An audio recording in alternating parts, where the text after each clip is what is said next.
History hides its greatest secrets in the places we've already searched, in ruins and archives and inside every living cell.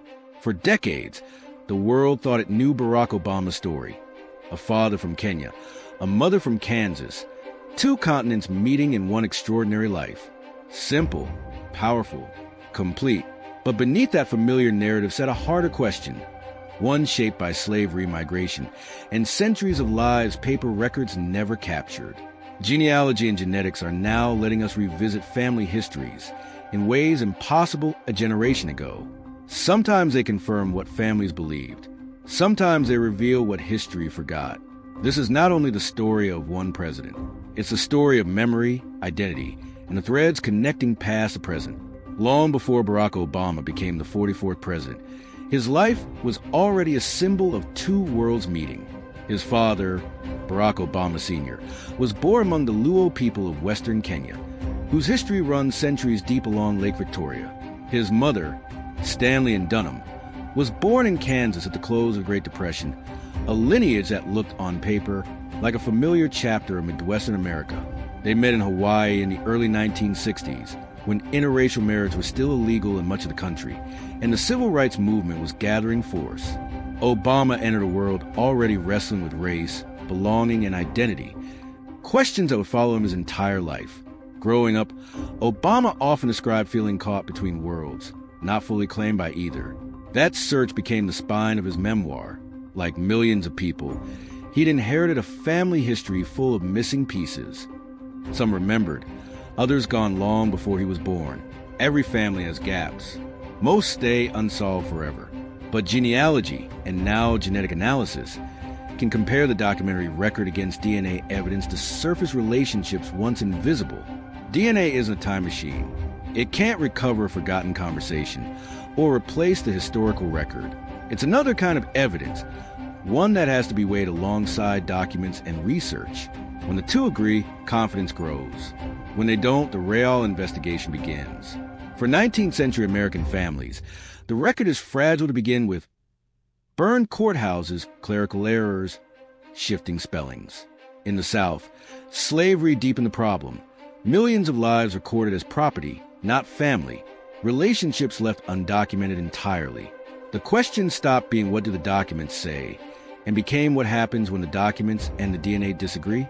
Before researchers could answer that for the Obama family, they needed to understand how DNA itself works. Imagine reconstructing a 1,000-piece puzzle after someone has burned half of it. That's genealogy's central problem. For centuries, family historians relied on documents, birth certificates, church records, land deeds, and every document shared one weakness. Someone had to write it, and people make mistakes, lose records, or destroy them outright. For families descended from enslaved people, the colonized, or the displaced, the record was often incomplete from the start. But every generation inherited something no government could erase: their DNA. DNA is a historical archive as much as a blueprint. It can't show us a face or reveal what an ancestor believed. What it can do is show where populations moved, which groups mixed, and which lineages survived. Researchers draw on three kinds of evidence. Y chromosome DNA passes almost unchanged from father to son, tracing one narrow paternal line back through generations. Mitochondrial DNA passes from mothers to all their children, but only daughters carry it forward.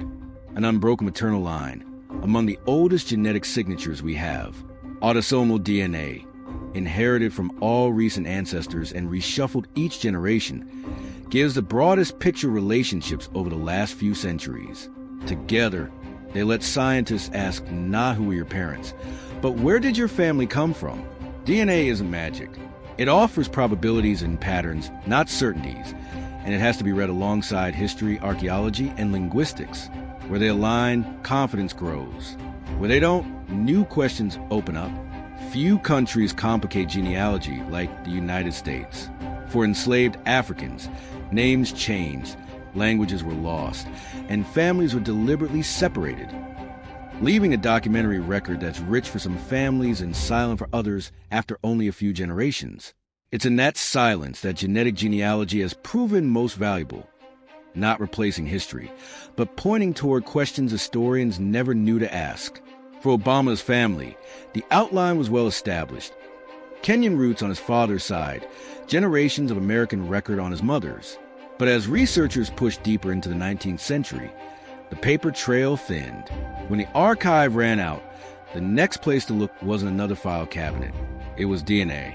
Every archive carries the same flaw. Someone decided which names got written down and which disappeared. DNA doesn't replace that history. It preserves what history couldn't erase. Inheritance. Geneticists don't start with names. They start with patterns. A DNA sample doesn't recognize borders, kingdoms, or the racial categories governments once imposed. It asks which populations mixed when they separated, and how the living connect to those who came centuries before. When consumer DNA testing spread widely, people expected a simple pie chart of percentages. Instead, they often got something messier. Families who saw themselves as entirely European finding African ancestry, African-American families uncovering unknown European or Native American lines. Family memory and genetic inheritance don't always tell the same story. Few nations have mixed as much as the United States. European settlers, millions of enslaved Africans, displaced native communities, and later waves of immigrants from every continent. Their descendants sharing neighborhoods, schools, and eventually families. Official records force people into rigid categories that rarely match complexity underneath. Those classifications shifted by state and by decade and shaped real laws and real lives. But DNA doesn't read a census form. It reflects biology, not legal definition. And that gap is reshaping how historians treat the record itself. Much of Obama's ancestry is well documented. Kenyan roots on one side, deep American record on the other. Some branches simply thin out further back, which is the ordinary shape of genealogy. The deeper we go, the fewer voices remain to guide us. If that's true for one family, how many others are still waiting to be uncovered? History remembers presidents, generals, and kings. It's quieter about the people who built a foundation beneath them. Mothers never recorded. Fathers listed only as property. Children who vanished into another surname. For every famous family tree, there are thousands of invisible branches that carry generations forward without ever appearing in a history book. Millions of people shaped the world without leaving a written trace. No birth certificate, no photograph, no marked grave. What they left instead was DNA. Not proof of greatness, but proof they existed. As genetic genealogy matured, it began solving mysteries paper alone couldn't. Families separated by slavery finding living relatives, adoptees reuniting with biological parents, communities uncover migrations no one had written down. The lesson repeated itself. The archive held only part of the story. DNA held another, and neither was complete alone. Again and again, the same surprises turned up. A family that believed its roots were purely English discovering West African ancestry. A man hunting one grandfather finding dozens of unknown cousins. Some of these discoveries healed old wounds. Others reopened them. Because every family carries secrets, less from concealment than from simple erosion of memory over time. These discoveries matter beyond percentages. For generations, people defined themselves through tidy categories. One nationality, one race, one origin. Genetics paint a Messier picture.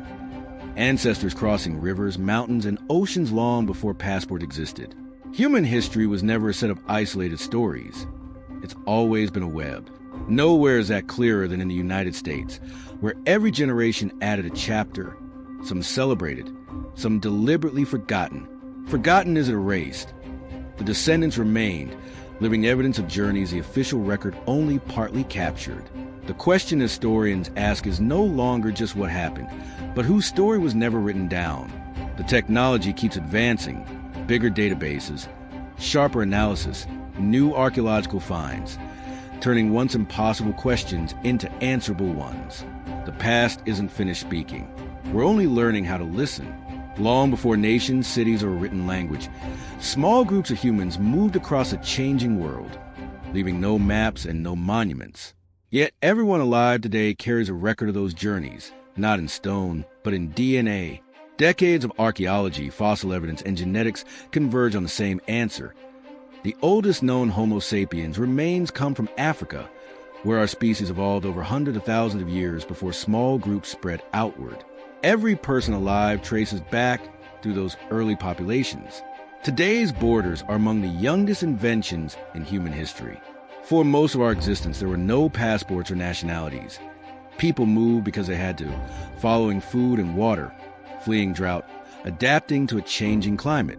Some pushed into Europe, others across Asia, and much later into Australia and the Americas. Every migration left a genetic trace that persists today. By comparing living populations against DNA recovered from ancient remains, scientists reconstruct migrations tens of thousands of years old. Not with certainty, but with growing confidence, each new find filling another gap. Modern humans leaving Africa weren't alone. For thousands of years, they shared Europe and Western Asia with Neanderthals, and shared more than territory. Many people alive today carry small amounts of Neanderthal DNA, because those populations became part of ours. History was never a story of separate worlds. It was always a story of encounters. Genetics has also shown how alike we are. Any two people on Earth share well over 99% of their DNA. The differences we notice, skin, hair, eye shape, are real, but they're a small layer built by thousands of years of adaptation over an overwhelming foundation of sameness. As villages became cities and cities became civilizations, trade and language carried ideas farther than any army. Beneath every empire sat the same human story, families passing their inheritance forward. Every civilization added a branch to one enormous tree, none of them standing alone. Mysteries remain. Which migrations we haven't found yet? What lost civilizations still lie beneath forest or ocean floor? Every year, new discoveries force another rewrite. Science isn't replacing history, it's expanding it. For centuries, people asked where they came from. Kings searched for noble bloodlines. Families preserved treasured stories. Science now lets us ask a different question. Not who is more ancient or whose history matters most, but what our shared history reveals about all of us. Every genome, farmer, scientist, child, or president, carries fragments of the same journey. A journey that began long before history remembered our names, and it's still unfolding. Our DNA is not a record of who is more important. It is a reminder that every human story is connected to countless others stretching back through deep time. As science uncovers the past, we're reminded that the greatest mystery has always been ourselves. If you enjoyed this documentary, subscribe and join us for the next journey into the secrets hidden within human history. Until then, stay curious and never stop asking what came before us.